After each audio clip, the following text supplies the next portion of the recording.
Leveraged ETFs. Is the risk worth it?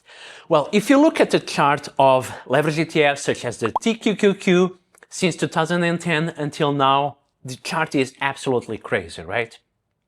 The TQQQ is up 39,000% since 2010 until now, which is approximately 16 years of investing.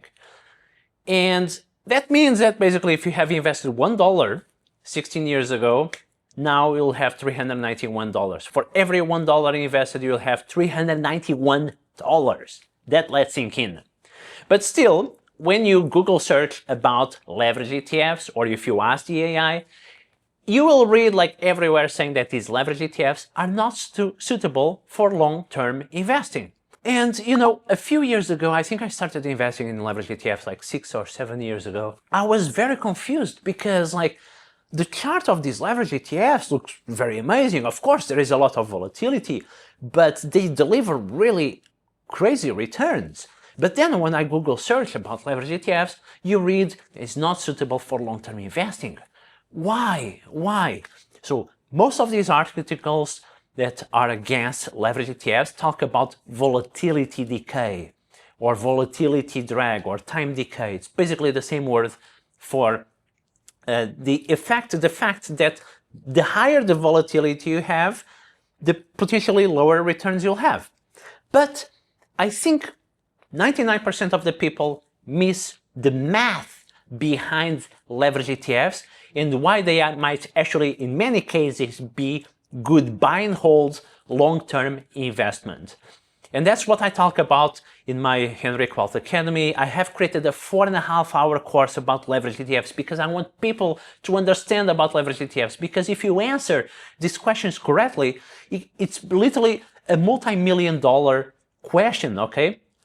Because if instead of investing in a regular ETF that delivered maybe 900%, 800%, VOO, for example, delivered 800% since 2010. It's not bad, right? It's a 9x return on investment. But look at UPRO, UPRO, which is the 3x leverage ETF for S&P 500. UPRO during the same period delivered 12,000%, okay? 900%, 12,000% for the triple leverage ETF of the S&P 500. So triple leverage ETF over the long periods, especially if we are in the bull market, it will not deliver 3 times the return of the index. It will deliver many, many more times. 12,000% versus 900%. That's 13 times more, okay? And this is thanks to the compounding effect because these leverage ETFs compound very well.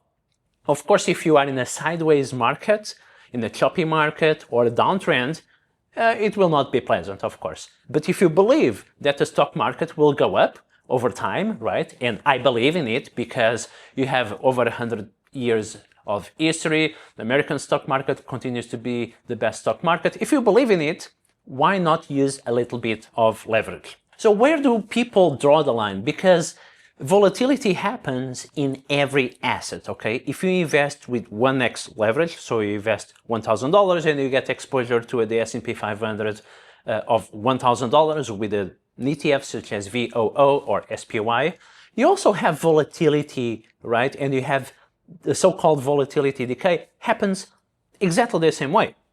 The point is that when you leverage, you also multiply that volatility, okay? You increase that volatility.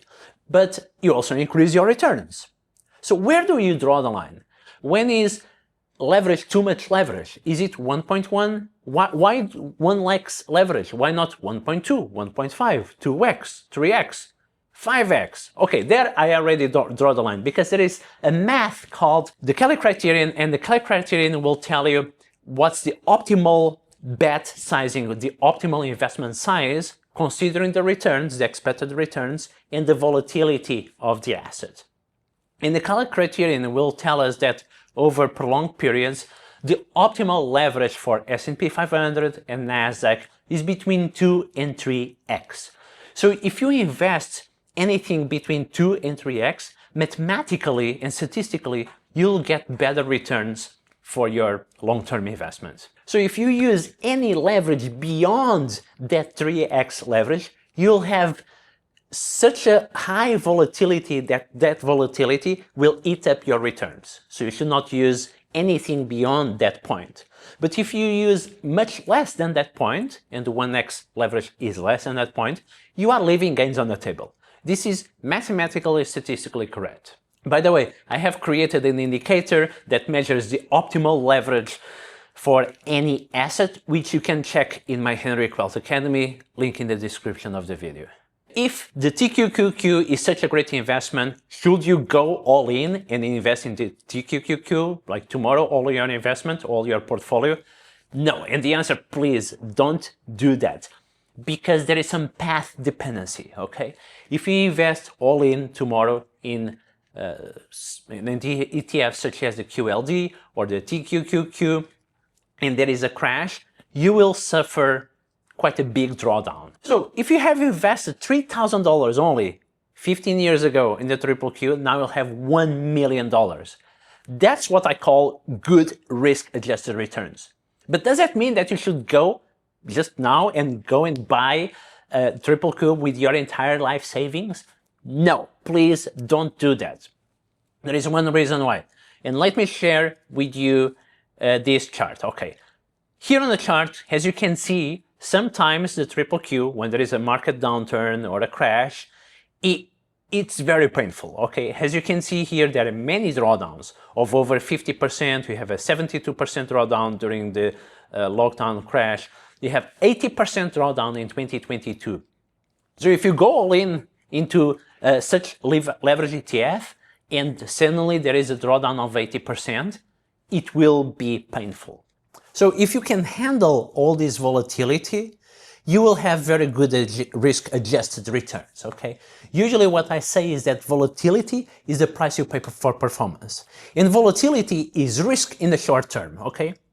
If I need the money a few months from now as a down payment for a house, I'm waiting for a baby, I want to buy a new car, volatility in the short term will be riskier, because if I invest in Triple Q, TQQQ or QLD, which is 2x leverage, and the market crashes tomorrow, I need to sell at a 30, 40, 50% loss, okay? But if I don't need the money in the short term, there are tons of statistics that shows that the S&P 500, for example, is up 95% of all the 5-year periods, okay? So if you are okay to wait a few years, most likely 90-something% likelihood that these ETFs will be performing well. You can also look at pretty much any 5-year period of the TQQQ or UPRO or SSO or QLD. You will see that these ETFs in pretty much any 5-year periods are outperforming the benchmark, the S&P 500, very, very handsomely. But if you don't want to buy the TQQQ because it's 3x leverage and there's too much volatility, there are some alternatives for you. You have, for example, the QLD. QLD offers 2x leverage, and 2x leverage will have way less volatility when compared to the 3x leverage. QLD didn't perform bad at all since the inception in 2010. Deliver, I think, around 12,000% return, okay? The TQQQ delivered 39,000, but the QLD delivered 12,000. It's also pretty good, right? And another alternative to potentially investing, if you want to invest, let's say, $5,000 into TQQQ, but you believe that, like, oh, the volatility, you don't need to invest those $3,000. You can invest perhaps $2,000 or $3,000 into the TQQQ and keep some cash on the side, and you can use this cash to buy the dip.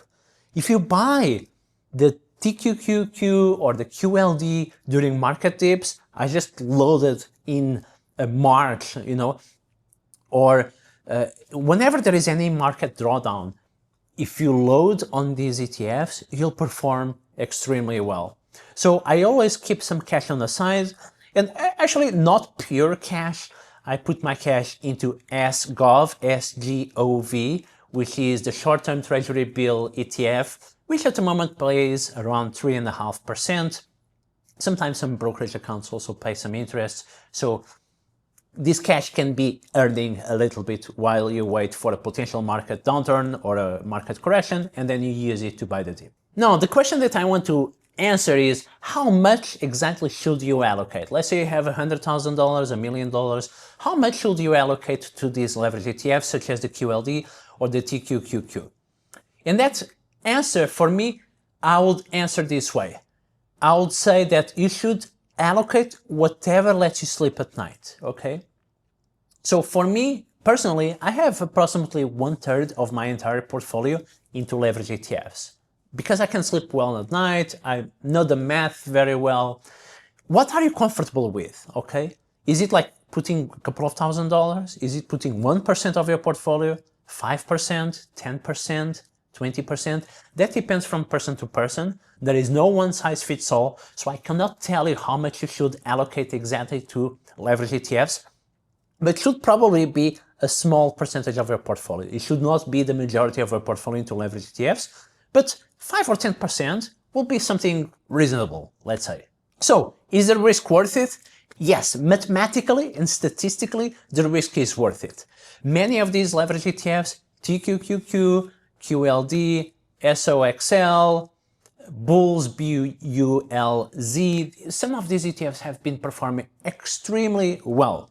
And if you believe that a certain index, and I believe in the US stock market, if you believe that it's going up over the long term, buying and holding these leverage ETFs is actually worth the risk.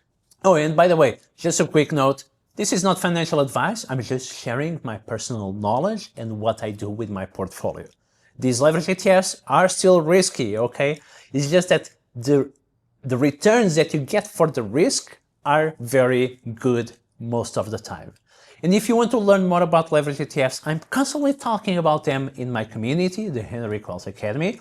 Check the link in the description of the video, and there you will also find a 4.5 hours course about leverage ETFs. I think I'm the only person in the world that has ever created a course about leverage ETFs, and I guess after you watching it, you'll be much more comfortable with the topic. Alright, if you enjoyed this video, give it a like and subscribe, and I'll see you soon. Bye.